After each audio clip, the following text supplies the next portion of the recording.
Alright, today's topic, I'm going to show you guys some of the video games I have in my van running off of solar. I got my Mega Man drink.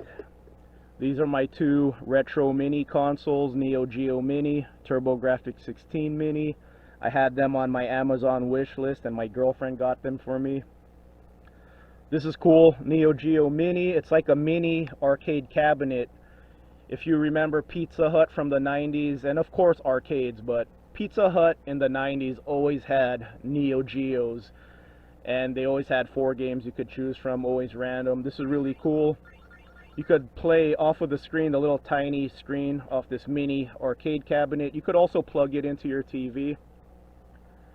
TurboGrafx 16, this is the oddball in the Nintendo versus Sega battle from the 80s and 90s. This one's really cool. Always wanted one of these. I had one for a brief moment, but I sold it on eBay when retro video games were starting to get expensive. I should have held on to it because they're going for a lot more now. So I'm really happy that they miniaturized this. I like these a lot because they have 40 games built in. So that's it. That's all I have to carry. Low power draw. Here's some of the games on the Turbo Mini. That's a good one. Blazing Lasers. And then Bonk, that was the TurboGrafx mascot. Nintendo had Mario, Sega had Sonic, TurboGrafx had Bonk. Soldier Blade, that's a great game. This one caught me by surprise. That's the game I play the most on here. And then PC Engine was the CD add-on for this console, and they included some of the games. Here's the big one right here. Superstar Soldier. The other one's better actually, but here's the big one. That's a great game. Life Force on the NES. This is the big one. Look up how much this game costs. It might shock you, but it's included in this collection. Single 100-watt panel and a single solar battery. That's how I run my games. I have a review of my Mainstays sofa bed futon on my channel. Got it from Walmart.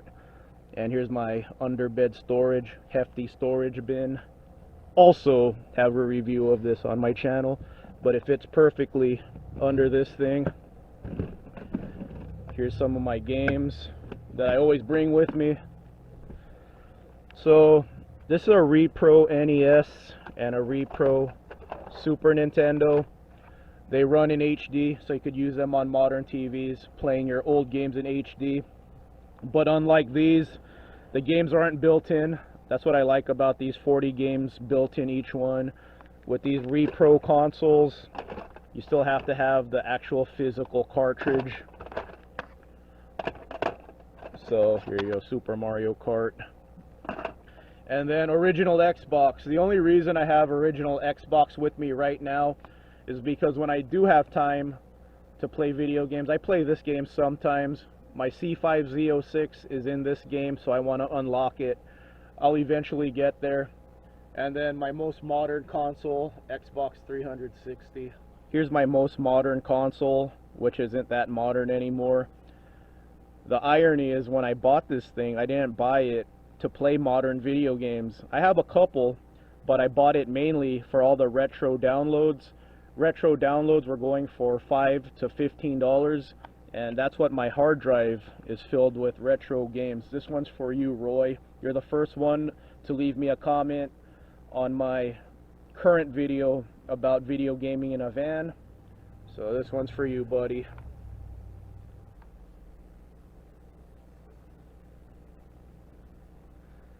You probably remember seeing that in the arcade many, many, many times. And let's go ahead and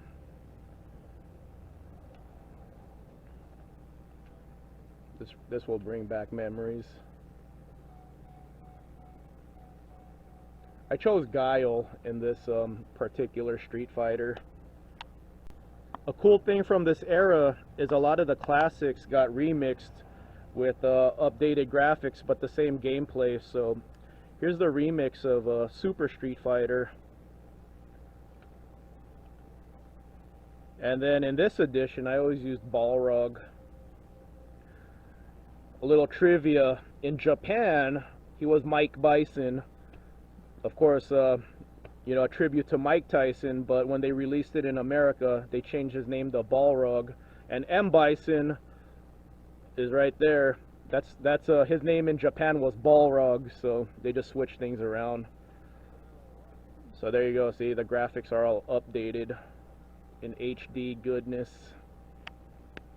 I was looking for Pac-Man on my hard drive and I couldn't find it. I might have it on a compilation disc, but this one's for you, Gears. Robotron 2084. I was just born when this game came out, but this is my favorite. This isn't my era, but I still love it game right here. One of my favorite games of all time.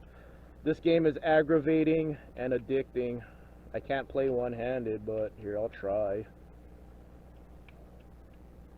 Oh, and Smash TV is basically this game, but updated. So yeah, I'm that little robot in the corner, and you're just, okay, I'll just play like this. I'm not gonna last very long playing like this, but you're supposed to rescue all the people.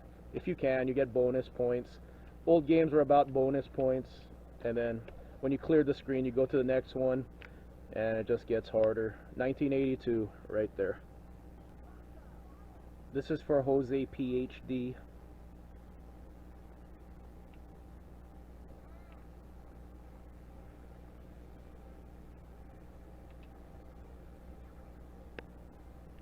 This is for Whopper 1231, Sega Dreamcast.